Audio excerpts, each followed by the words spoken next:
Hello കൂട്ടുകാരെ, ഇന്ന് duty കഴിഞ്ഞ റൂമിലെത്തി നേരെ കിച്ചണിൽ കയറി കേട്ടോ. ഡിന്നറിനുള്ളത് എന്തെങ്കിലും വെക്കണ്ടേ.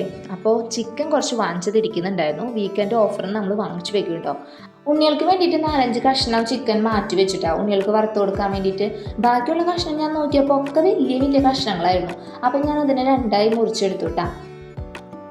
ഉണ്ണികൾക്ക് നമ്മുടെ KFC ചിക്കൻ ഒന്നും ഇഷ്ടമല്ല കേട്ടോ. അവർക്ക് നമ്മുടെ വീട്ടിലുണ്ടാക്കുന്ന ചിക്കൻ വറുത്തത് തന്നെയാണ് ഇഷ്ടമുള്ളത്. ബാക്കിയുള്ള ചിക്കൻ എന്ത് ചെയ്തു, നമ്മുടെ പ്രവാസികൾക്ക് മാത്രം അറിയുന്ന ഒരു രഹസ്യമാണല്ലേ. നമ്മളെ വീട്ടിലേക്ക് ഇനി ഐസ്ക്രീം പാത്രം ഒതുക്കി നമ്മൾ ദൂരം കൊണ്ട് കളയൂല്ലേ. ഇവിടെ അങ്ങനെയല്ല കേട്ടോ. ഇവിടെ ഈ പാത്രങ്ങളേക്ക് ഞാനടുത്ത് സൂക്ഷിച്ച് ചെയ്യും. കാരണം എനിക്ക് സ്റ്റോർ ചെയ്ത് വെക്കാമല്ലോ എന്ന് വെച്ചിട്ട്. എൻ്റെ ചേട്ടൻ്റെ അമ്മയ്ക്ക് ഇങ്ങനെ ഒരു സ്വഭാവം ഉണ്ട് കേട്ടോ. എന്ന് വെച്ചാൽ ഒറ്റ പാത്രങ്ങളും വേസ്റ്റ് ആയിട്ട് ഒന്നും കളയില്ല. അമ്മ കുപ്പികളും പാത്രങ്ങളും ഒക്കെ ഇങ്ങനെ എടുത്ത് വെക്കും.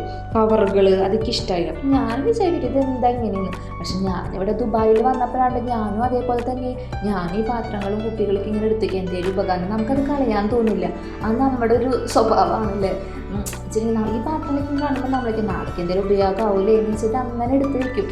അങ്ങനെ എടുത്ത് വെച്ച പാത്രമാണ് കേട്ടോ ഈ ഐസ്ക്രീം പാത്രം. അപ്പം ഞാൻ അതിൽ നിന്ന് കുറച്ച് ചിക്കനൊക്കെ എടുത്ത് ബാക്കിയുള്ള ചിക്കൻ അത് കഴുകി അടുത്ത ദിവസത്തേക്ക് വെക്കാൻ വേണ്ടിയിട്ട് ഞാൻ മാറ്റി വെച്ചിട്ടാണ്.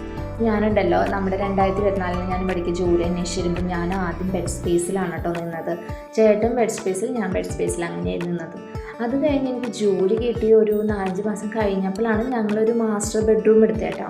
മാസ്റ്റർ ബെഡ്റൂം എടുത്തപ്പോൾ വെച്ചാൽ നമ്മുടെ ബാത്റൂം അറ്റാച്ച്ഡ് ആണ്, പക്ഷേ കിച്ചൺ കോമൺ ആയിരുന്നു.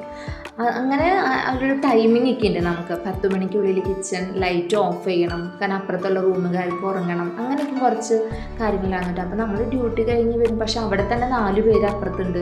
അപ്പോൾ ഈ ഒരു ഗ്യാസൊന്നും എത്ര പേര് കിച്ചണിൽ നോക്കണം. പിന്നെ അതുപോലെ തന്നെ ഏറ്റവും വലിയ പ്രശ്നമായിരുന്നത് എനിക്ക് നമ്മുടെ മുളകൊക്കെ കാച്ചുമല്ലോ. അപ്പോൾ ഇതിൻ്റെ മണം ചിലപ്പോൾ അപ്പുറത്തെ ആൾക്കാർക്ക് പറ്റുന്നുണ്ടായിരുന്നില്ല, അപ്പുറത്തെ റൂമുകാർക്ക്. നമ്മുടെ നാട്ടുകാരില്ലായിരുന്നു കേട്ടോ. അപ്പം അവരിതിൻ്റെ മണം കേൾക്കുമ്പോൾ അവർ തുമ്പലും പിന്നെ അവർ മാസ്കൊക്കെ വെച്ച് റൂമിൻ്റെ ഉള്ളിൽ നിന്ന് പുറത്തേക്ക് പോകും. അതൊക്കെയും കാണുമ്പോൾ നമുക്ക് ഭയങ്കര വിഷമമായിരുന്നു കേട്ടോ. അങ്ങനെ അതിൻ്റെ ഇടയ്ക്കാണ് ഞാനും ചേട്ടൻ ഉണ്ണികളെ കൊണ്ടുവന്നത് കേട്ടോ. വേറെ വലിയൊരു റിസ്ക് ഞങ്ങളെടുത്തത് ഉണ്ണികളെ അങ്ങോട്ട് കൊണ്ടുവന്നു.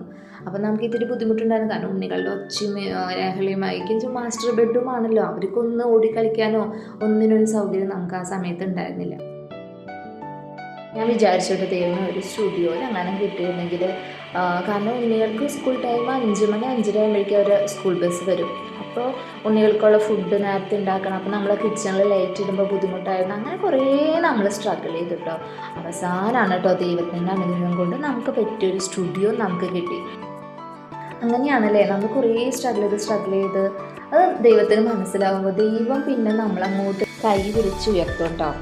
ഇത് വിശ്വാസമാണ് കേട്ടോ. നമ്മൾ നല്ലത് ചെയ്തിട്ടുണ്ടെങ്കിൽ ഇന്നല്ലെങ്കിൽ നാളെ നല്ലത് നമുക്ക്